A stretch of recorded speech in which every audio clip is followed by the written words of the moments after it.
How's it going, everybody? I'm your host, Merloski, and welcome to a brand new episode of Beyond Action.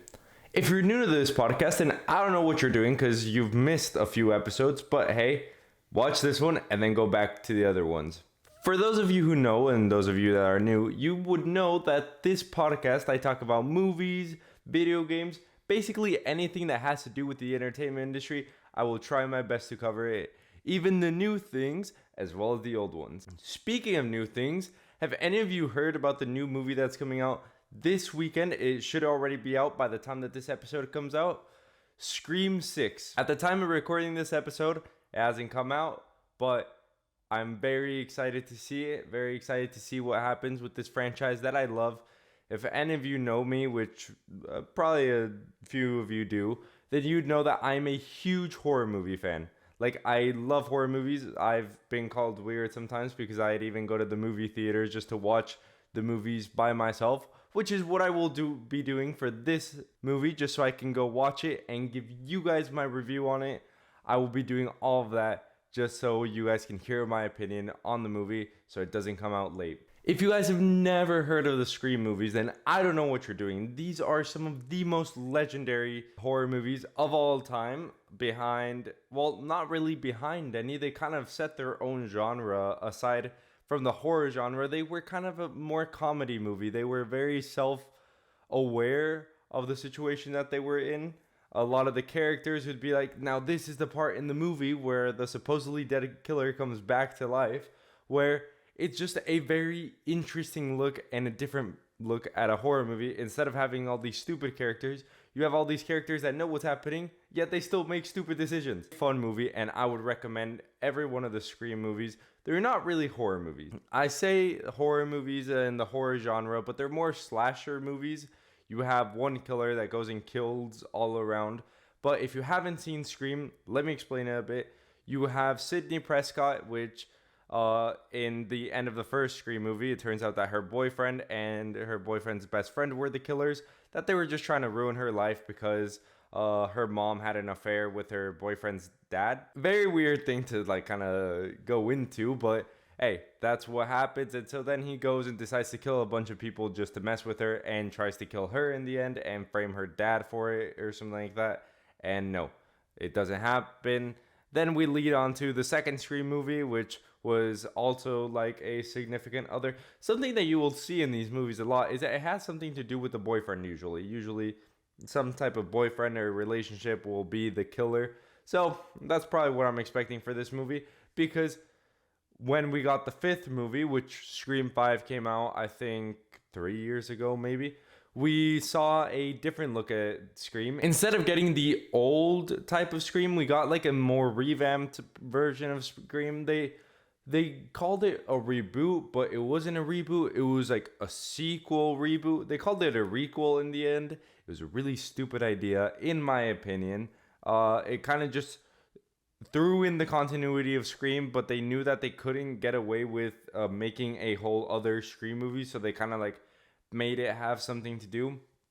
And the movie was still self-aware, but a lot of the people that were in the movie were the kids of the former people. Like Sidney Prescott came in, she didn't have any kids. Gail Weathers was there. Dewey was there. Then you had Jenna Ortega in the movie, the main lead. They were Skeet Ulrich's characters, Billy's daughter. So she had something to do with the murders. It was a really weird movie, and I don't really know how to explain what exactly happens, more than they just try to reboot the first movie and try to make it a bit self-aware that it was a reboot. I didn't really like the movie very much. Personally, it killed off some of the legacy characters that I like Dewey ended up dying in the movie.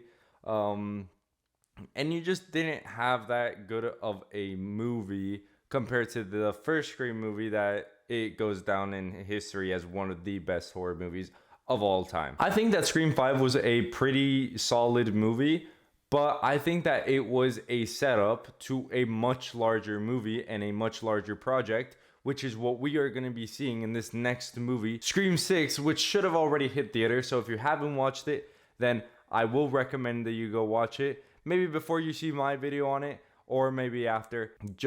It's a really good movie, and I would recommend that all of you go watch it. The trailer in this movie has been a really weird one because we've always seen the Ghostface, the villain of Scream.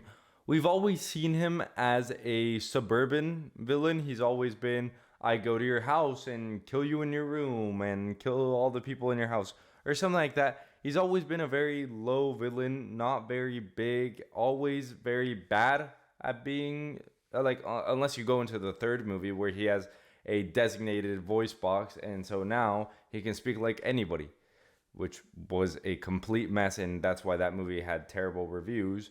But hey, it went back into the normal continuity. But what I'm trying to get to is the fact that we have a different type of movie where it's not in the suburban area. Au contraire, it is in an urban setting. It is said to be in New York City, where Ghostface is now haunting our leads, Sam and Tara.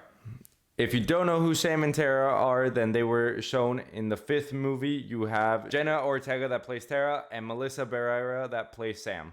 So if you hear me talk about them, I will be talking about them in those names because it's a lot easier to just say Tara and Sam. So you have them going into New York City, probably running away to a better life. And you have a Ghostface following them because apparently Ghostface is always just this relentless monster that just wants to follow everyone. Yet Sidney Prescott, that got out of it and now got back into it because these young girls just wanted to get her involved to help them fight Ghostface. You have Ghostface that is a threat, yes, but he isn't a very lethal threat. There have been a lot of times where he's probably tried to kill someone and it doesn't go, and there's a lot of characters that can fight against him.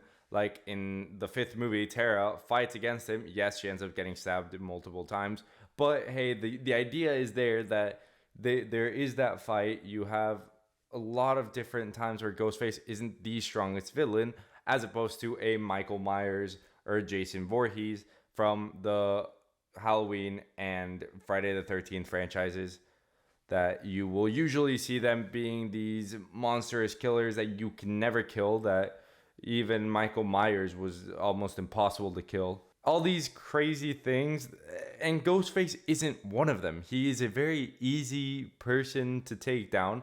Personally, I would think that, but hey, this movie thinks otherwise, and I don't understand why. So in the trailer, you have Ghostface now wreaking havoc. The biggest point in the trailer that the trailer is trying to make is where Ghostface goes into a store trying to find Tara and Sam. And so he goes in there. You have the teller that goes up against Ghostface and with a shotgun and ends up getting beat. So you have this Ghostface that seems to be a lot more skilled than the other Ghostfaces, and he seems to be a lot more ruthless and doesn't really care who gets in his way. He wants to kill these 2 girls for some reason. So it is going to be very interesting to see this Ghostface's motivations because it's just so different, convicted than the other Ghostfaces, except for the first one. The first one, definitely, like I say, that he was a bit more into the idea of killing Sidney Prescott, but the other ones were just there to just be a villain and just make a movie. It wasn't like the first one and this one that seemed like this Ghostface really does have a motivation that I could probably understand a bit more than just, hey, I'm like a long lost brother of yours and my mom didn't give me any attention.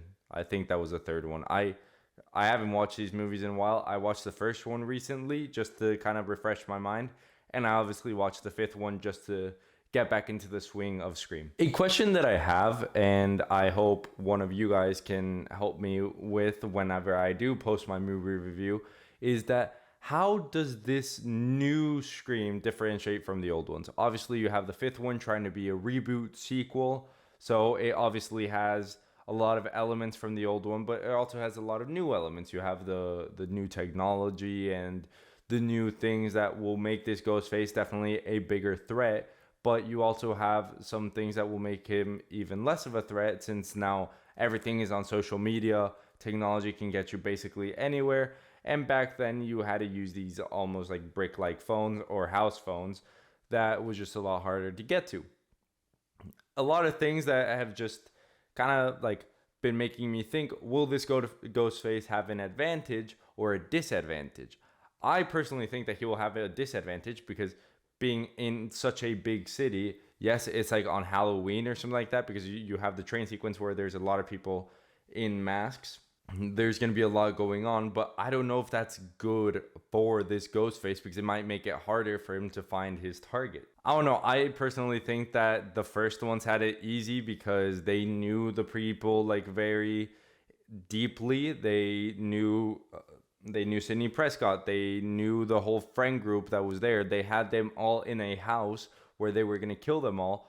But hey, they ended up losing because a TV fell on Stewie's face, and then Billy got shot by, I think it was Gale Weathers in the movie. Yes, I'm pretty sure. This is a very different story, and it is going to be very different for them to tell. And I am very excited to see how they are going to do it, because it is not a suburban Ghostface where you just know that he is confined. Here he is out. He is gonna really do some damage, and I cannot wait to see that. Another thing that I found very interesting is that Matthew Lillard, if you don't know who Matthew Lillard is, he is the actor of Stewie in the first movie, the one of the original Ghostfaces, and he has been in a ton of different projects.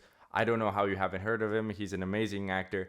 I really like him, and he said that he would like to be in another Scream movie. Whether or not how they get him in is a different thing, because obviously the character is dead, or so. Like one of the big brick TVs did fall on his head, so I'd probably say that he is dead. Like there's no way that he is not dead. He is most likely dead, and so I just think that it'd be very interesting to see him again.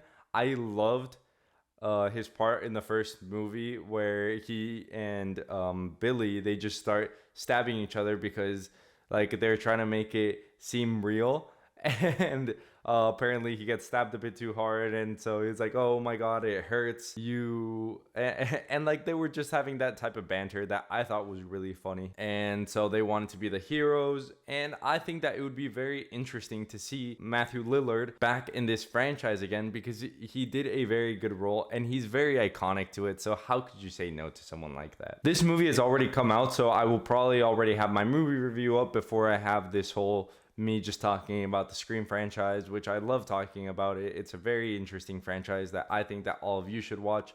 It's not that much of a horror movie. It's very slasher, yes, but it's very funny, and it has its like element where it's like it's just a very fun movie in my opinion. But what I'd like to see moving forward is just this type of Scream that I'm like really kind of liking the trailer of it. Obviously, I am recording this before the movie comes out, like I said at the beginning of the episode. Then this has no spoilers, but then my review will have spoilers. But you have a movie that is just completely different to what we are used to seeing from Ghostface, from just the Scream franchise in general. We haven't seen what we are going to be seeing right now. And so I don't know about you guys, but I'm super excited to see what Scream comes out with. I would like all of you guys to put down in the comments if you like the Scream franchise. If you don't, then you guys can put, hey, I haven't seen Scream, but I'm interested, or hey, I haven't seen Scream, but I'm not interested. If you have watched it and you want to just say something about what you love about the Scream franchise, I'm always here to listen to it. But hey, at the end, it's just what I like. The movie is really good. I don't know if any of you guys would like it, but if you don't or you do, that's up to you. But hey, that's all for Scream today. I know that we've been talking about 2 back-to-back morbid topics. I know that it might be a lot, but hey, this movie was about to come out, and I thought that it was something super interesting to be talking about right now. So for all of you that haven't watched the Scream movie, I would recommend that you guys go watch it. Whether or not, that's up to you. Thank you everyone for watching this episode. If you have enjoyed it, hit that subscribe button, hit that bell to get notifications whenever I do upload, hit that like button so that more people can see the video, and to just show your appreciation. And write down a comment down below on what you like about the Scream franchise, and if you have any suggestions to how I can better my channel, I always love reading those. Thank you everyone for watching. I will see you all very soon. Take care.